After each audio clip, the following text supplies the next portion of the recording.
Alors dans cette vidéo, j'ai compilé deux extraits de notre dernière formation e-commerce GA4.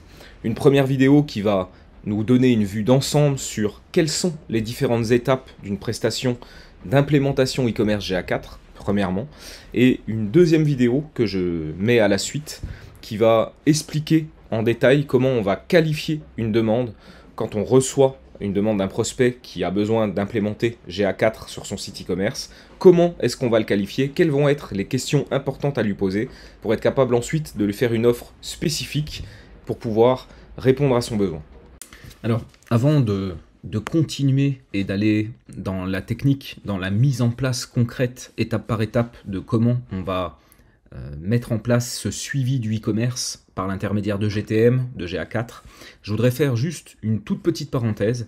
Comme je l'ai expliqué en introduction, cette formation, elle sera autant technique, mais aussi avec une dimension commerciale sur comment on va vendre ce type de prestation. Et du coup, là, j'aimerais juste vous donner une petite vue d'ensemble de qu'est-ce que c'est qu'une prestation d'implémentation e-commerce GA4. Donc, il y a plusieurs étapes qu'on va passer en revue les unes après les autres. Et puis là, je vous donne la vue d'ensemble, mais dans les vidéos suivantes, on ira aussi dans le détail de chacune de ces étapes. Donc la première étape, ça va être de qualifier la demande initiale et de tirer les vers du nez au client pour bien comprendre ses attentes et ses besoins en termes de données.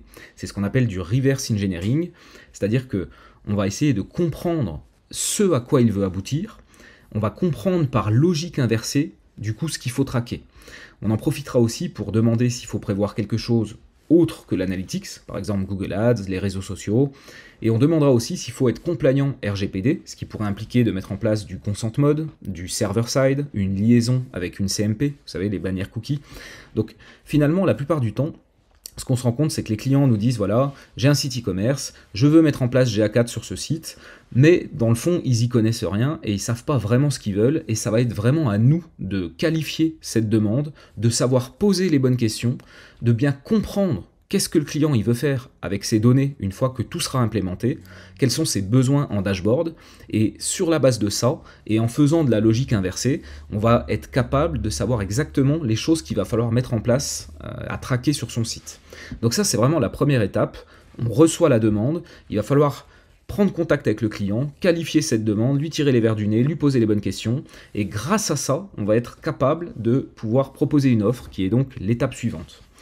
Donc, faire une offre qui corresponde aux besoins, ça va, comment dire, l'offre, elle va être précise et elle va devoir vraiment définir très spécifiquement les tâches qui vont devoir être réalisées et éventuellement aussi les tâches qui ne sont pas à réaliser. Vous devez vraiment avoir une offre qui soit extrêmement claire, extrêmement précise pour pas que plus tard dans la relation, il puisse y avoir des quiproquos ou des choses que le client se disait « mais attendez, pour moi c'était une évidence que vous deviez faire ». Quand on a une offre qui est vraiment bien carrée, bien cadrée, bien remplie, avec à la fois ce qu'on fait, à la fois ce qu'on ne fait pas, à la fois les prérequis, tout ça on le verra ensemble, finalement il n'y a plus tellement de possibilités d'avoir des quiproquos par la suite. Donc c'est vraiment hyper important d'avoir une offre qui soit extrêmement précise et détaillée. Donc à la fois sur les tâches à réaliser, à la fois aussi sur l'objectif business derrière cette offre. Ça c'est vraiment important de toujours rattacher la partie business à la technique. On est dans un domaine qui est clairement technique, mise en place comme ça de tracking e-commerce sur un site. Mais dans le fond, les clients, ce qu'ils achètent chez vous, c'est pas tellement la technique. Bien que si, ils l'achètent dans le sens où ils n'ont pas la compétence, donc ils sont bien obligés de la faire par quelqu'un d'autre. Mais dans le fond, eux, ce qui les intéresse, c'est vraiment la partie business.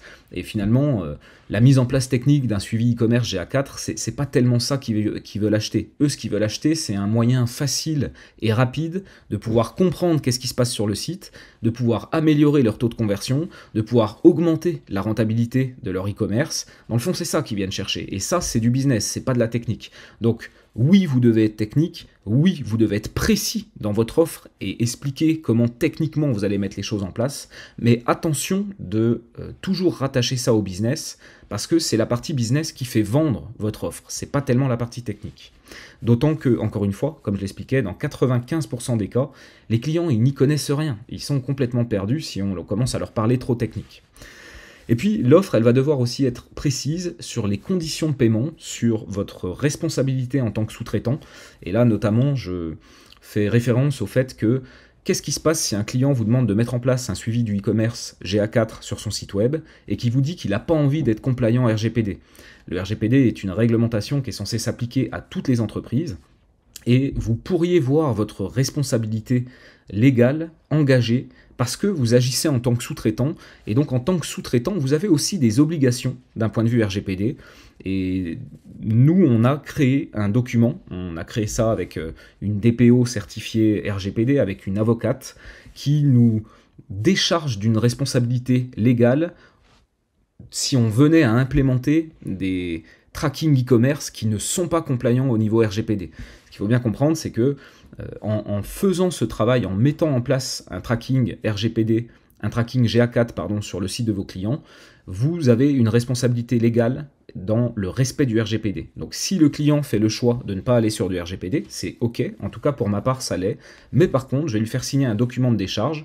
On en a d'ailleurs fait une petite formation dans laquelle on vous vend à la fois le document, que vous allez pouvoir adapter et transposer à chacun de vos clients pour décharger votre responsabilité. Et au-delà d'avoir le document, vous avez aussi une petite formation de 1 heure ou 2 qui vous explique concrètement qu'est-ce que vous allez devoir personnaliser dans votre document en fonction de ce que les clients vous demandent. Donc ça, je vous renvoie là-dessus. C'est une formation qui s'appelle Décharge de responsabilité RGPD. Et puis, dernier point aussi au niveau de l'offre. Donc il y aura être précis sur les délais, incluant le temps de réponse du client. Donc ça veut dire quoi? Ça veut dire que par exemple, des fois on a des clients qui nous contactent, qui nous disent bah voilà, j'aimerais que vous me mettiez en place du e-commerce GA4 sur mon site, et c'est assez pressé, il faudrait que ce soit fait dans les 2 semaines. Donc généralement c'est possible de faire ça en 2 semaines, mais ça va dépendre aussi de la collaboration avec le client.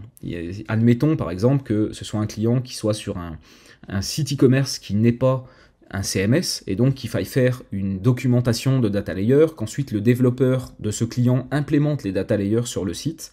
Bah, finalement, nous, on peut aller très vite, et on peut être capable, par exemple, de sortir un plan de marquage en 1 à 2 journées, une documentation de data layer en 1 ou 2 journées, on envoie tout ça au client, donc nous, on est dans les clous, et puis bah, finalement, le client, il va mettre 3 semaines pour implémenter tout ça. Enfin, en tout cas, le développeur du client, et puis finalement, au bout de 3 semaines, votre client vous appelle en disant « Oui, vous avez dit que qu'il y en avait pour 15 jours, on est déjà à 3 semaines, ça n'a pas des masses avancées. » Donc c'est important aussi au niveau de l'offre de pouvoir dire qu'on est capable de proposer un délai de 15 jours, mais dans la limite où, effectivement, le client est réactif, parce que bah, nous, on ne peut pas être tenu pour responsable du fait que le développeur met 3 semaines pour implémenter, alors que nous, on s'était engagé à ce que le mandat dure 15 jours. Donc faites attention à ça, on le reverra en détail aussi, on va étudier dans les vidéos suivantes, on étudiera plusieurs offres pour qu'on puisse faire le point là-dessus. Et puis le dernier point, les prérequis, et notamment les accès. Effectivement, quand vous mettez en place un tracking GA4 e-commerce comme ça, bah, il va falloir que vous ayez accès à plusieurs choses. Ça peut être un accès, bah, évidemment, à l'analytics, sauf si c'est vous qui devez créer le compte. Il faudra généralement un accès à GTM. Il faudra potentiellement un accès à Google Ads pour pouvoir mettre en place la remontée des ventes et la remontée du chiffre d'affaires pour les campagnes Google Ads. On pourra avoir la même chose pour Facebook Ads. On pourra avoir la même chose pour... on aurait besoin d'un accès Search Console pour faire la liaison entre Google Analytics 4 et la Search Console, par exemple. Donc c'est important d'avoir des prérequis qui sont assez précis. Et encore une fois, on reverra tout ça en détail dans les prochaines vidéos. Donc ensuite, une fois qu'on a fait l'offre, que l'offre a été signée, validée, que le client a donné son accord, alors c'est le moment de démarrer le mandat. Et généralement, la première étape pour démarrer un mandat de tracking e-commerce GA4, ça va être de faire un plan de marquage. Donc on va faire un plan de marquage. Un plan de marquage, c'est quoi? C'est un document qui va lister l'intégralité des choses qu'on va traquer. Ça va lister l'intégralité des choses qu'on va traquer, donc généralement les événements. On va aussi lister les variables dynamiques qui devraient être associées à chaque événement. Et on va également, dans ce plan de marquage, expliquer sommairement, sans trop rentrer dans le détail, mais expliquer sommairement comment on va faire pour traquer ça. Généralement, un plan de tagage, c'est toujours ces 3 parties-là. Qu'est-ce qu'on traque? Quel est l'événement? Quelles sont les variables qu'il va falloir rajouter à cet événement? Et comment on va faire pour le mettre en place? Donc on verra là aussi des exemples de plans de marquage dédiés au e-commerce, pour que ce soit concret et que vous puissiez avoir une bonne vision de qu'est-ce que c'est. Et puis on vous donnera aussi, on vous mettra à disposition ces exemples pour que vous puissiez vous les approprier et puis les personnaliser pour vos clients. Donc, si nécessaire, on va expliquer aux clients. Je dirais que dans un cas sur deux, les clients vont nous renvoyer le plan de marquage en disant c'est ok, vas-y, et il y en a un sur deux qui va demander des explications en disant je suis pas sûr de bien comprendre. Donc ne pas hésiter vraiment à expliquer aux clients, prendre un moment au téléphone ou en visio pour qu'ils puissent bien comprendre. Parce que ce document, c'est vraiment le plan prévisionnel de tout ce qu'il va falloir traquer et taguer. Et moi, vraiment, ce que je vous recommande, c'est de ne pas aller plus loin tant que le plan de tagage n'est pas validé. Pour moi, c'est vraiment une étape qui est clé dans une prestation de mise en place d'un tracking e-commerce. C'est on fait une offre, on se met d'accord sur l'offre, ensuite le client valide l'offre, il nous fait un premier acompte, et nous on se met à travailler, on fait le plan de marquage, et avant d'aller plus loin, on fait valider au client le plan de marquage.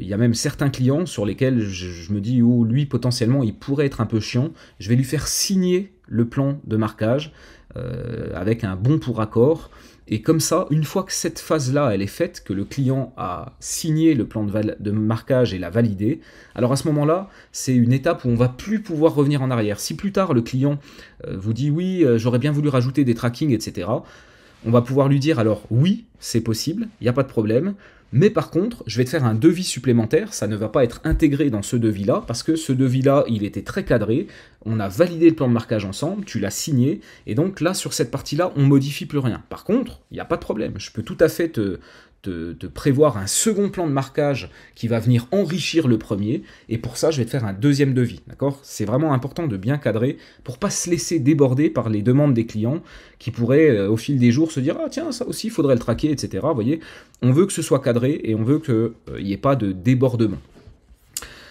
Donc une fois qu'on a fait valider le plan de marquage, si on est dans un contexte d'un site qui n'est pas standard et sur lequel on va devoir faire une documentation pour le développeur, une documentation de data layer. Alors à ce moment-là, c'est là où on fait la documentation de data layer. Donc uniquement si c'est une technologie custom ou ne disposant pas de modules, plugins, etc. Il s'agit de donner tous les data layers à implémenter sur le site aux différentes pages pour lesquelles on souhaite traquer les interactions e-commerce. Donc là, c'est vraiment une documentation pour le développeur. On va lui dire, bah voilà, quand tu es sur une fiche produit, là, il va falloir que le data layer view item qui correspond à la vue d'une fiche produit soit déclenché.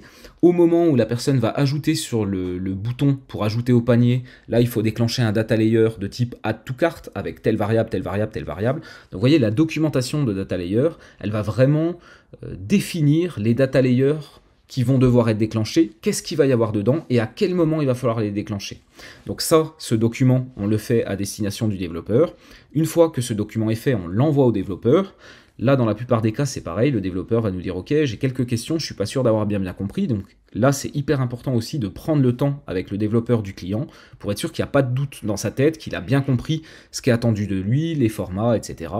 Donc, une fois qu'on a fait cette validation avec le client, le développeur va devoir implémenter les data layers sur le site, sur la base de la documentation qu'on lui a faite. Une fois que c'est implémenté, on va passer à la vérification du tagage. Donc ça, c'est vraiment dans tous les cas. Ici, on est dans un contexte d'un site sur mesure où on est obligé de faire une documentation de data layer pour le développeur. Mais si on est dans le contexte d'un CMS qui dispose d'un module ou d'une extension ou d'un plugin pour faire le tagage à la place du développeur, dans tous les cas, ici, on devra vérifier le tagage, que ce soit mis en place par un module ou que ce soit mis en place par un développeur. Donc peu importe la technologie et que les data layers étaient mis en place, comme je l'ai dit, par un plugin ou par un développeur, c'est là aussi l'une des étapes clés, parce que ça, c'est l'étape qui vient terminer le gros bloc tagage, d'accord? Dans une prestation comme celle-ci, de mise en place d'un suivi e-commerce GA4, on a plusieurs grandes phases. La première grande phase, c'est le tagage, mettre les data layers sur le site, comme je l'ai expliqué, soit par un plugin, soit par le développeur. Ça, c'est la première grosse phase. Ensuite, la deuxième grosse phase, ça va être la collecte de données. Donc, on va les paramétrer GTM pour qu'ils puissent comprendre les data layers et qu'ils puissent envoyer des balises à GA4 sur la base des data layers et des variables qui sont disponibles dans ce data layer. Ça, c'est la deuxième grosse phase, c'est ce que j'appelle la collecte. Ensuite, on va avoir une troisième grosse phase qui va être la phase de reporting, c'est-à-dire créer les dashboards pour le client pour qu'il puisse piloter son activité.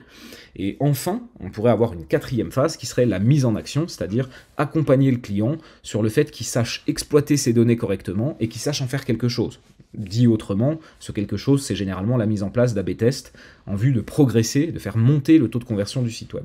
Donc, cette vérification du tagage, elle est importante, c'est une étape clé, parce que, encore une fois, elle vient terminer cette première grosse phase du mandat, qui est le tagage du site e-commerce. Donc ensuite, une fois qu'on a fait ça, comme j'expliquais, on rentre dans la phase 2, qui est la phase de collecte des informations. Donc on va paramétrer Google Tag Manager en créant des variables, des déclencheurs et les balises nécessaires en adéquation avec le plan de marquage validé par le client précédemment.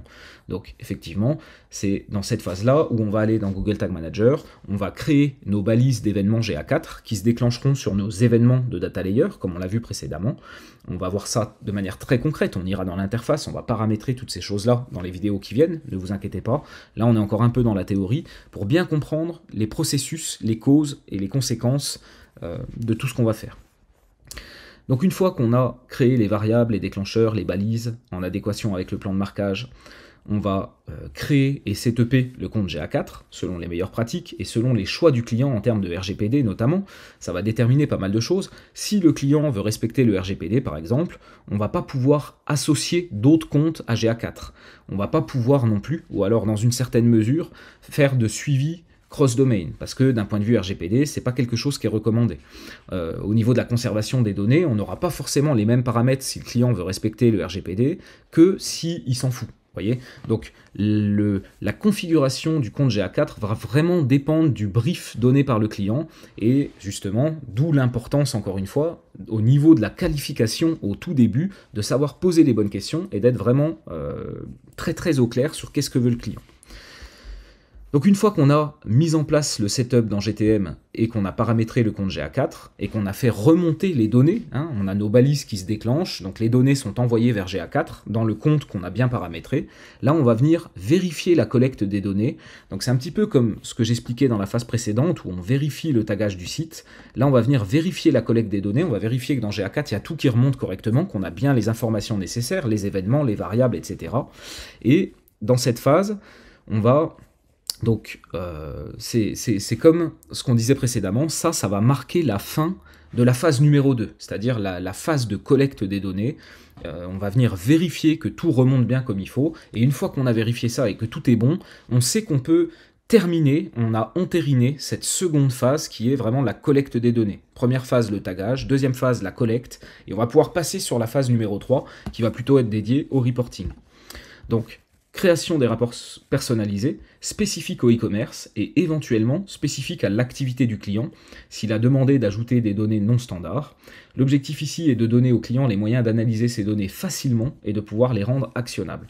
Donc c'est ce que je vous expliquais tout à l'heure. N'oubliez jamais qu'un client ne vient pas acheter de la technique chez vous, il vient acheter une compétence qu'il n'a pas lui, mais dans le fond, la mise en place, la technique, tout ça, c'est pas des choses qui lui parlent. Lui, la seule chose qui l'intéresse, c'est de pouvoir regarder ses données et prendre des décisions sur la base des données qu'il a à l'intérieur de ses rapports. Et GA4 est extrêmement faible au niveau des rapports standards, on en a déjà parlé. C'est vrai que les rapports standards sont extrêmement minces. Dans le cas du e-commerce, il y en a un seul qui est très limité. Donc vraiment, la vraie puissance de l'outil va résider dans les explorations, dans la capacité à créer des rapports personnalisés sur mesure. Et ça fait partie de notre travail également, de pouvoir mettre en place cette structure de rapport pour le client, pour qu'il puisse facilement et rapidement prendre des décisions et rendre ces données actionnables. Et puis ensuite, donc, il y a une dernière phase. Moi, ça, c'est quelque chose que je propose systématiquement, ça me paraît logique et évident, c'est de proposer une formation au client à l'utilisation de l'outil. Donc à la fois, savoir utiliser les rapports qu'on lui a créés spécifiquement, et aussi pouvoir le former sur qu'est-ce que tu fais de ces données, comment tu les rends actionnables concrètement, qu'est-ce que tu vas faire de ça, et comment ces données-là, spécifiquement, vont t'aider à développer ton e-commerce et à faire progresser le taux de conversion. Donc c'est important, d'autant qu'on est au tout début. GA4 existe depuis 2 ans maintenant, mais en même temps, GA4 il n'a pas encore été adopté partout, et les entreprises, dans la plupart des cas, vont tarder et traîner à l'adopter, parce que c'est quand même assez différent d'Universal. Ils avaient leurs habitudes sur Universal, et quand ils prennent en main ce GA4, ils sont perdus. Donc c'est important qu'il y ait une phase de formation, d'après moi. Alors ça peut être de la formation en présentiel, pourquoi pas en distanciel, hein, des lives avec le client, ça peut être aussi, pourquoi pas, un peu de e-learning, comme ça c'est beaucoup plus scalable. Moi c'est ce que je fais par exemple, je donne ma formation gratuite GA4 à tous les clients chez qui j'implémente. Et puis bah, là je suis en train de faire cette formation spécifique au e-commerce. Il y aura des modules sur la fin de cette formation qui sont vraiment dédiés à l'analyse des données e-commerce. Et typiquement, je vais extraire ce morceau de module et je le vendrai aux clients suivants, là, prochains, à venir, pour lesquels je vais faire de la mise en place de e-commerce. Comme ça, je leur donnerai non seulement la formation gratuite, qui leur donnera une vision d'ensemble, une prise en main globale de l'outil, mais en plus, je leur donnerai vraiment ce module dédié à l'analyse des données e-commerce et à comment on actionne ça, qu'est-ce qu'on en fait très concrètement. Et là, du coup, vous donnez du pouvoir à vos clients, vous leur donnez de l'autonomie, et ça, c'est quelque chose qui est extrêmement apprécié et extrêmement important pour eux aussi. Le but n'est pas qu'ils soient dépendants de nous à 100%, et que dès qu'ils ont une question ou un truc, ils soient obligés de nous demander. Alors après, ça, encore une fois, c'est des choses qu'il va falloir discuter avec le client au moment de la qualification. Il y a des clients qui, eux, seront très demandeurs de ça et diront ben, tu nous mets tout en place et en fait, j'aimerais que au moins une fois par mois, on puisse se parler puis que tu puisses nous driver, nous faire des recommandations, nous dire ce qu'on doit faire sur la base des données, etc. Et il y en a d'autres, au contraire, qui chercheront l'autonomie, qui diront nous, on n'a pas la compétence technique de mettre ça en place, par contre, on a une équipe, on veut les faire monter en compétences et on veut qu'ils soient autonomes le plus vite possible. Donc il y a cette partie formation et éventuellement, de manière facultative, selon les clients et selon ce qui aura été dit durant la phase de qualification, peut-être leur vendre une prestation récurrente où vous allez parler avec eux 1 à 2 heures par mois pour pouvoir les driver sur comment on fait monter la performance du site web. Donc voilà, dans les grandes lignes, les différentes phases d'un mandat classique pour la mise en place du e-commerce GA4. Et puis bah, dans les vidéos qui suivent, et avant d'aller vraiment spécifiquement dans la technique et la mise en place pour les différents CMS, du tagage, de la partie technique dans GTM, dans GA4, je veux juste qu'on reprenne chacune des étapes qu'on a vues là, de manière vue d'ensemble, et qu'on puisse rentrer un tout petit peu plus spécifiquement là-dedans. Donc je vous fais une courte vidéo sur la qualification des demandes. Donc là, dans cette première partie de la vidéo, je vais vous lire des demandes que je reçois, que vous vous rendiez compte un peu le type de demande et que vous puissiez comprendre par vous-même aussi que bien souvent c'est assez vague et d'où l'importance d'aller qualifier ça ensuite. Et puis dans la deuxième partie de cette vidéo, on ira justement sur comment qualifier une demande. On verra étape par étape le type de questions qu'il va falloir poser au client pour vraiment avoir l'intégralité des informations pour pouvoir faire une offre qui soit parfaitement adaptée et précise. Comme je l'expliquais précédemment, c'est hyper important. Donc là, une première demande. Bonjour, je voudrais m'entretenir avec vous sur une prestation qui inclurait la finalisation des paramétrages GA4, setup de rapport d'analyse et de pilotage standard. Donc voilà, ça c'est la demande intégrale que je reçois. Alors évidemment, il y a le bonjour avant, il y a la signature après, mais vous voyez que c'est quand même très très sommaire et que finalement, là, clairement, on sent que voilà, le client, il ne sait pas vraiment ce qu'il veut. Il sait qu'il veut avoir quelque chose qui soit bien paramétré, il veut avoir des rapports, mais derrière, il n'est pas précis du tout parce que... et ça, c'est vraiment une constante. Hein, dans la plupart des cas, c'est quand même rare d'avoir des demandes qui sont précises et on sent que les clients ne sont pas hyper à l'aise en termes de connaissances sur qu'est-ce qu'il faut faire là-dedans. Donc une autre demande, je souhaiterais savoir si vous pourriez nous faire un devis pour une configuration de Google Analytics 4, car actuellement nous n'avons quasiment aucune donnée et nous pouvons traiter et analyser. Donc voilà, pareil, très, très vague, hein, très vague. Merci de nous faire un devis pour une config GA4, mais derrière, on n'a quasiment aucun renseignement. Il y a beaucoup de choses à demander, on va le voir juste après. Donc une autre, je me permets de revenir vers toi parce que je cherche quelqu'un capable de m'installer GA4 au poil pour mon e-commerce. Parce que là, habituellement, j'ai un bazar avec un mix GA3 et mes conversions ne remontent même pas bien. Donc là, c'est pareil, très, très imprécis. On sait qu'on veut un GA4 au poil pour le e-commerce, mais par contre, derrière, pas de précision. Donc là, de nouveau, on est vraiment sur quelque chose qu'il va falloir cadrer et dégrossir. Une autre, donc on recherche un prestataire pour GA4, il est déjà installé, mais il y a tout le tracking à effectuer, pouvons-nous échanger? Donc en fait, ils ont installé GA4 avec une balise de configuration qu'ils ont déclenchée sur toutes les pages, mais derrière, il n'y a aucun événement. Ça c'est pareil, c'est un grand classique, c'est quelque chose qui revient assez souvent, où finalement, le client va nous dire, bah voilà, on a installé GA4, mais on aimerait pouvoir aller plus loin. Et en fait, on se rend compte que installer GA4, c'est juste déclencher la balise de configuration sur toutes les pages, mais qu'il n'y a aucune configuration d'événement, aucune interaction qui va être suivie. Donc évidemment ça marche pas. Alors un autre cas, donc nous sommes à la recherche d'un expert pour contrôler notre tracking GA4 et construire nos tableaux de bord dans GA4, et ou une autre solution complémentaire pour un e-commerce. Aujourd'hui, nous n'avons pas de visibilité sur la LTV, Repeat Business Global et par source. Notre besoin opérationnel est de comprendre comment nous pouvons segmenter nos clients afin d'optimiser, maximiser nos achats publicitaires. Pourriez-vous me communiquer une idée de budget et quels éléments auriez-vous besoin pour un devis plus précis? Donc là, on est sur une demande qui est quand même un peu plus précise. On sent que derrière cette demande, on a quelqu'un qui est déjà un peu plus avancé en termes de maturité business, puisqu'il nous parle déjà de certains indicateurs qui sont importants pour lui.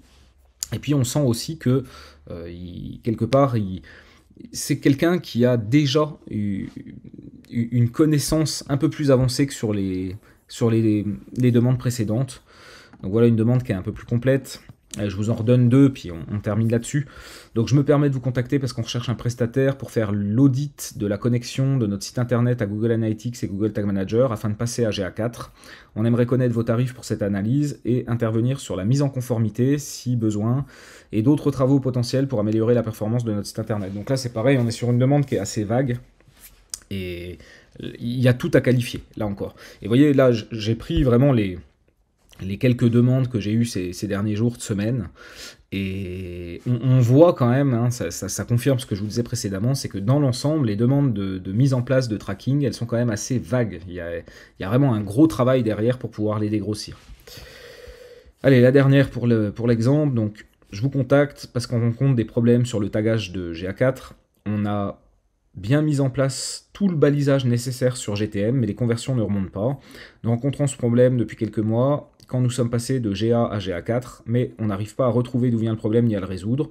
On fait donc appel à vos services pour une prestation ainsi qu'une formation éventuellement, afin d'être complètement autonome sur GA4. Donc vous voyez, ce besoin d'autonomie, ça aussi je vous en ai parlé précédemment, c'est important de le prendre en compte, parce que si vous mettez un tracking pour un client, mais que finalement derrière, en termes d'autonomie, ils ne savent pas s'en servir et ils ne savent pas quoi faire avec, bah, finalement c'est dommage, vous n'avez pas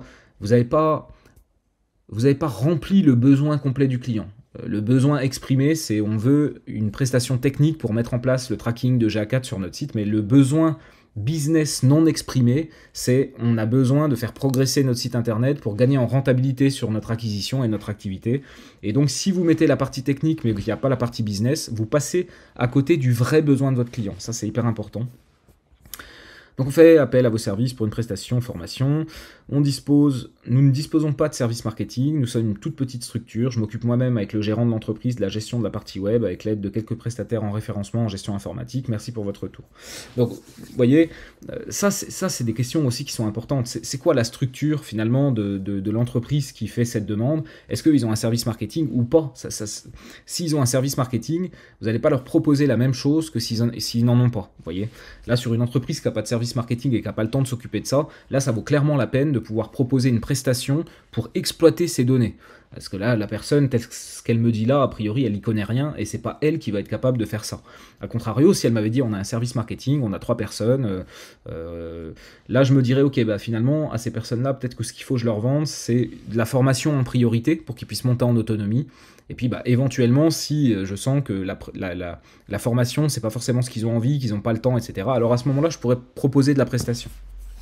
Donc voilà, je voulais juste vous donner quelques exemples pour vous montrer un petit peu le type de demande qu'on va recevoir en général, donc des demandes plutôt vagues sur lesquelles il va falloir faire un gros travail de qualification. Et donc c'est l'objet de cette deuxième moitié de la vidéo, donc comment on va qualifier une demande. Donc la liste n'est pas forcément exhaustive, même si j'ai essayé de la rendre la plus complète possible. Maintenant, l'ordre dans lequel je vous présente ça, ça n'a pas forcément d'intérêt, peu importe dans quel ordre vous allez le proposer. Mais de manière générale, je dirais que ça, c'est vraiment ma méthode à moi. Dans quel ordre je vais poser les questions et quelles questions je vais poser. Donc premier point, faire l'état des lieux de là où en est le client. Donc quelle est la technologie du site? Est-ce que c'est un CMS? Est-ce que c'est un site custom? Est-ce qu'il y a déjà un Analytics qui a été installé sur le site? Donc généralement, il y aura un Universal Analytics. C'est toujours bien de le vérifier. Est-ce qu'il y a déjà un GTM sur le site? Ça, c'est pareil, c'est une super question, parce que parfois, il y a du Google Analytics qui est installé sur le site, mais pas par GTM. Et c'est vrai que moi, je vous recommande vraiment de tout passer par GTM. D'ailleurs, ce sera le focus de cette formation. On fera tout par GTM. Alors, il y a plusieurs raisons pour lesquelles c'est plus intéressant de le faire avec GTM. Ça ne veut pas dire que c'est la seule manière de faire, et ça ne veut pas dire que c'est pas bien de ne pas faire par GTM. On peut avoir des résultats qui sont très bien et avoir le même tracking. Mais moi, ce que j'aime avec GTM, c'est d'une part l'autonomie et la liberté de pouvoir travailler sur le tracking sans être obligé de demander à un développeur toutes les 5 minutes d'aller modifier un script qu'il aurait mis manuellement dans le code du site. Et puis c'est aussi la possibilité de centraliser l'intégralité du tracking, c'est aussi la possibilité d'avoir des synergies et de pouvoir grouper certaines choses qui doivent se déclencher ensemble sans être obligé d'avoir 15 000 scripts sur le site. Donc voilà, moi je travaille systématiquement sur GTM, je vous invite à faire la même chose, même si, encore une fois, si vous ne travaillez pas avec GTM, ça pourrait marcher. Donc est-ce qu'il y a déjà un compte GA4 qui a été créé et déployé au niveau du tag de base sans avoir les événements? Ça, on l'a vu aussi dans les demandes, hein. C'est quelque chose, c'est un cas de figure qui se reproduit assez régulièrement, où finalement les gens disent, bon bah voilà, on avait un universal, ça a été paramétré par une agence il y a quelques années, c'était traqué correctement, nous on a bricoté, on a mis en place le GA4, on l'a installé sur le site, mais par contre on a juste mis la configuration sur toutes les pages, tout ce qui est événements, etc., on ne sait pas faire, on n'a pas fait, donc c'est toujours intéressant de voir où est-ce qu'ils en sont actuellement. Et donc généralement on demandera les accès pour aller vérifier par nous-mêmes, parce que encore une fois les clients sont pas hyper tech et ils sont pas hyper au fait de la réalité des choses. Donc la meilleure manière, ça reste quand même de vérifier par vous-même, de demander un accès à Google Analytics 4, de demander un accès à GTM au moins, et de pouvoir voir où est-ce que le client il en est. Ensuite, quels sont ses objectifs? Donc là c'est vraiment hyper important, et puis c'est là aussi où on va rattacher la partie business. Rappelez-vous, on vend quelque part une prestation technique, mais dans le fond, ce que le client veut et ce qu'il a dans sa tête, c'est vraiment une amélioration de son business. Et donc, ne jamais oublier de toujours rattacher votre prestation technique à cette partie business et à l'argent potentiel que vous allez lui faire gagner grâce à cette prestation. Donc, pour quelles raisons est-ce qu'il veut mettre en place ce tracking? Ça, c'est vraiment une question que j'aime bien poser. Ça me permet d'évaluer assez rapidement la maturité de mon interlocuteur et la maturité de l'entreprise de manière générale en termes de données analytics et de ce que les données peuvent leur rapporter d'un point de vue stratégique. Est-ce qu'ils sont plutôt matures sur cette question ou est-ce qu'ils sont plutôt pas matures? Et auquel cas, ça peut valoir la peine potentiellement de leur vendre, pourquoi pas, une petite heure de consulting pour leur expliquer en fait la vraie valeur de tout ça. Ça peut aussi être juste simplement prendre 5-10 minutes au téléphone pour faire un résumé et bien rattacher l'intérêt business à la mise en place technique des tracking. Rappelez-vous vraiment de toujours rattacher le business. C'est ça qui fait vendre vos offres. C'est pas les lignes de technique que vous allez mettre à l'intérieur. Donc à quelle question le client souhaite répondre grâce à ces données? Ça, c'est hyper important. Si vous vous rappelez ce que je vous disais dans la vidéo précédente, on va faire du reverse engineering. Et donc, c'est hyper important de pouvoir savoir qu'est-ce qui va intéresser le client. C'est quoi qu'il aimerait comprendre, c'est à quelle question business qu'il aimerait répondre. Est-ce que les gens sur mon site trouvent facilement mes produits? Est-ce qu'ils utilisent le moteur de recherche interne du site? Est-ce qu'ils utilisent les fonctionnalités de tri dans mes pages de catégories? Vous voyez, en fait, il y a plein de questions qu'on va pouvoir se poser et c'est toujours intéressant de rattacher l'analytics et l'utilisation de l'analytics à des questions spécifiques pour progresser. Et puis, si on arrive à comprendre les questions que le client se pose, on va aussi être capable de se dire, ok, ça par contre, s'il veut savoir si les filtrages dans les catégories sont utilisés, puis quels sont les filtres les plus utilisés, qu'est-ce qui est le plus utile, etc. Là, c'est des choses qui ne sont pas standards en termes d'implémentation e-commerce, donc il va falloir que je prévoie des événements additionnels. On n'est pas sur une prestation classique de mise en place d'un suivi e-commerce, on va être sur du classique plus aussi du custom pour aller répondre à ces questions spécifiques qui n'ont pas été pensées par Google lorsqu'ils ont créé leur framework de mesure e-commerce. Un autre point qui est intéressant, donc quels sont les indicateurs importants pour lui? Et là, ça peut être vraiment intéressant d'être force de proposition. Donc là, on est vraiment en plein dans le reverse engineering. En fonction des indicateurs qui sont intéressants et importants pour lui, bah, nous, on va connaître, on va savoir faire le lien entre, ok, lui, il veut... les indicateurs importants pour lui, c'est ça. Donc moi, je vais devoir mettre ça en place en termes de tagage pour être capable de lui proposer ces indicateurs-là. Quel dashboard il aimerait avoir dans un monde parfait? Ça, c'est pareil. J'aime beaucoup poser cette question. C'est en mode, ok, on va collecter les données. Maintenant, vous, ces données, évidemment, vous allez en faire quelque chose. C'est quoi les dashboards que vous aimeriez avoir dans un monde parfait? Idéalement, pour piloter votre activité, c'est quoi que vous aimeriez avoir et qui, du coup, vous rendrait la tâche vraiment simple et facile de pouvoir piloter votre activité et voir si vous progressez ou si vous progressez pas. Donc là, on est encore ici dans la démarche de reverse engineering en fonction des indicateurs que le client nous donne comme étant importants pour lui et en nous donnant aussi les dashboards qu'il aimerait avoir. Bah, grâce à ces deux choses-là, on est vraiment en capacité de savoir qu'est-ce qu'il va falloir traquer. Est-ce qu'il y a plusieurs destinataires avec des besoins différents? Alors ça, c'est pareil, ça va dépendre du type d'entreprise avec lesquelles vous travaillez, mais sur des entreprises qui peuvent avoir une certaine taille, c'est fréquent qu'il y ait finalement 2 ou 3 besoins différents en termes de dashboard. Par exemple, on pourrait avoir un dashboard pour l'équipe marketing, puis ce dashboard, il faudrait qu'il soit quand même assez opérationnel, peut-être assez orienté sur l'acquisition et l'optimisation des campagnes, etc. A contrario, on pourrait avoir un besoin pour un dashboard exécutif avec seulement les indicateurs des plus hauts niveaux, les grandes évolutions, quelque chose de très simple à lire pour quelqu'un qui n'est pas du tout un professionnel de l'analyse des données, mais qui puisse quand même se rendre compte très rapidement d'où il en est. Vous voyez, donc comprendre s'il va y avoir plusieurs interlocuteurs qui vont avoir besoin de données, qui vont avoir besoin de dashboards, et comprendre la spécificité et la différence entre eux pour être capable de proposer des dashboards qui vont être vraiment adaptés à chacun des services ou à chacun des interlocuteurs. Et puis une dernière question que j'aime poser aussi, c'est est-ce que vous avez quelqu'un en interne qui va savoir exploiter les données, ou est-ce qu'il faut prévoir un accompagnement, donc ça peut être de la formation ou de la prestation, après la mise en place? Ensuite, il y a évidemment une grande question sur le RGPD. Donc, moi, je donne toujours de l'information. Je pense qu'en tant que prestataire, on a un devoir d'information et on se doit d'expliquer aux clients, déjà d'une, qu'est-ce que c'est que le RGPD, appliqué au Web Analytics, et aussi donc le cadre juridique, les contraintes et les implications en termes de remontée de données. C'est-à-dire, bah voilà, si tu veux suivre le RGPD, si tu veux vraiment suivre et être compliant à 100%, tu vas perdre des données, tu n'auras pas 100% de tes données parce que toutes les personnes qui vont refuser le consentement, tu n'auras pas les données de ces personnes-là. Donc, bien leur expliquer aussi ce que ça peut avoir comme impact. Typiquement, si on a le respect total du RGPD puis qu'on a seulement 50% des gens qui donnent leur accord pour être suivis, 50% des gens qui sont suivis, ça veut dire apprendre 2 fois moins vite. Et donc, apprendre 2 fois moins vite, c'est aussi dépenser plus d'argent pour obtenir un certain niveau de connaissance. Donc tout ça, c'est des choses qui sont importantes à comprendre pour le client.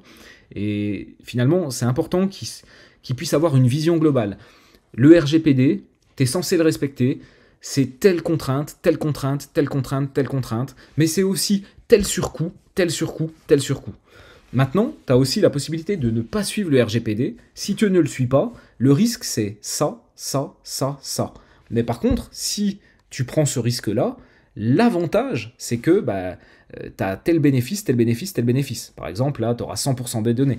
Et puis parfois, ça peut être intéressant aussi de lui dire, peut-être que pour lancer ton activité, là, on a besoin de choper de la donnée rapidement. Peut-être que pendant 3 mois, on peut ne pas respecter totalement le RGPD. On essaye de faire en sorte que on le respecte plus ou moins. On n'en est pas très loin, mais on le respecte pas à 100%.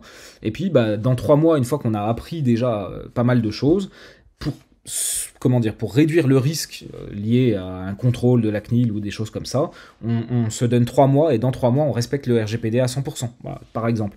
Ça, c'est tout à fait le genre de choses sur lequel il faut qu'on puisse avoir un devoir d'information et de conseil auprès de nos clients. Donc si le client ne souhaite pas respecter le RGPD, ou du moins pas totalement, l'avertir des risques, lui faire signer la décharge de responsabilité RGPD GA4, ça c'est très important pour dégager votre responsabilité. Moi je vous le dis, je dirais que 80% des mandats que je fais en Google Analytics 4 ne respectent pas le RGPD. C'est à la demande des clients en fait, on n'a pas envie de respecter, ou alors on n'a pas envie de respecter à 100%, et donc du coup évidemment il faut faire signer cette décharge de responsabilité. Et puis si le client souhaite respecter totalement le RGPD, donc il va falloir voir avec lui la modalité, les modalités pour respecter le RGPD. C'est-à-dire, est-ce qu'on veut mettre en place du consent mode pour pouvoir quand même essayer de collecter quelque chose des utilisateurs qui ne donnent pas leur consentement. On sait que le consent mode, c'est un outil Google qui permet de récupérer des données même quand les gens ne veulent pas être suivis. Sauf qu'on va récupérer des données qui sont anonymisées et que donc on ne va pas pouvoir utiliser en l'état dans Google Analytics. Mais par contre, en fait, Google, ce qu'il fait, c'est que il va prendre toutes ces données anonymisées, puis il va en faire de la modélisation avec des algos, et il va nous livrer des données modélisées, c'est-à-dire qu'il va quand même essayer de compléter les données réelles sur les personnes qui ont donné leur accord pour être traquées. Il va venir enrichir ça pour essayer de compenser un petit peu le 50% de gens qui ne veulent pas être suivis et pour lesquels on n'a pas de données. Donc le consent mode, ça permet de faire ça. C'est une option supplémentaire, c'est du travail supplémentaire, donc c'est aussi une ligne supplémentaire sur le devis, donc il faut voir avec lui s'il est OK pour ça. On peut aussi proposer du server-side, puisque si on veut être totalement conforme au RGPD, il va falloir qu'on anonymise le client ID, les adresses IP et encore d'autres paramètres avant de transférer ça aux États-Unis. Et la meilleure manière de le faire, c'est d'utiliser une configuration server-side, c'est-à-dire d'avoir un serveur intermédiaire qui va récupérer toutes les données analytics côté européen, et que ensuite on modifie les données sur notre serveur, on va anonymiser tout ce qui doit l'être, et ensuite seulement une fois que c'est anonymisé, boum, on envoie la requête aux États-Unis, et donc là on est dans le respect du RGPD, mais il faut qu'il y ait cette manipulation intermédiaire pour anonymiser les choses, donc soit par du server-side, soit par un prestataire tiers, comme CIRData avec son offre Analytics Helper, j'en ai déjà parlé sur la chaîne YouTube, mais tout ça c'est pareil, c'est encore une fois des options qui sont du travail supplémentaire, et qui dit travail supplémentaire, dit ligne sur le devis supplémentaire. Idem pour la mise en place du CMP. Est-ce que le client respectait le RGPD jusqu'à présent ? Si oui, il a sans doute déjà une CMP, mais sinon, il en a sans doute pas. Donc il va falloir aussi potentiellement le guider sur le choix d'une CMP, et rajouter le fait que le déclenchement des balises va être aussi lié au choix de consentement qui sont recueillis par la CMP. Donc voyez comment finalement, en fonction des choix RGPD du client, ça va avoir un impact quand même assez fort sur votre devis, le volume de travail et le prix final de la prestation. Et puis, pour conclure, voilà, deux autres points qui me paraissent importants, c'est sous quel délai le tracking doit être mis en place. Effectivement, un client qui va être plutôt pressé, généralement c'est un peu plus cher parce qu'il faut faire ça en urgence. Et puis un client qui est un peu pressé, il faut aussi lui donner les bonnes attentes, lui dire ok, attention, parce que ça dépend pas que de moi, ça dépend aussi de ton développeur si il doit mettre en place les data layers sur le site. Ça peut dépendre aussi de toi, combien de temps tu vas mettre pour me donner ton retour sur le plan de tagage et me dire c'est ok. Donc attention au délai et de bien donner les bonnes attentes. Et puis, une autre question qui est intéressante aussi, c'est est-ce qu'il faut prévoir autre chose que GA4 ? Par exemple, Google Ads, Facebook Ads. Est-ce que finalement, au-delà de mettre un tracking e-commerce pour le site avec GA4, est-ce qu'il ne serait pas aussi intéressant de regarder si le tracking de Google Ads est fait correctement, idem pour Facebook Ads. Il peut y avoir tout un tas de trackers aussi supplémentaires. Donc finalement, là, c'est aussi une bonne possibilité pour vous d'upseller avant même d'avoir commencé le mandat, de pouvoir faire le point avec lui en disant tiens, je peux t'aider sur cette partie-là, et d'avoir un mandat de tracking e-commerce qui soit global, pas seulement GA4, mais aussi tout ce qui tourne autour. Donc voilà ce que je voulais vous dire dans cette vidéo sur comment qualifier une demande. Moi vraiment, je pense qu'à travers toutes ces questions, vous avez couvert l'intégralité des choses qu'il faut demander. Et on se retrouve dans la vidéo suivante pour parler un petit peu de pricing et d'offres.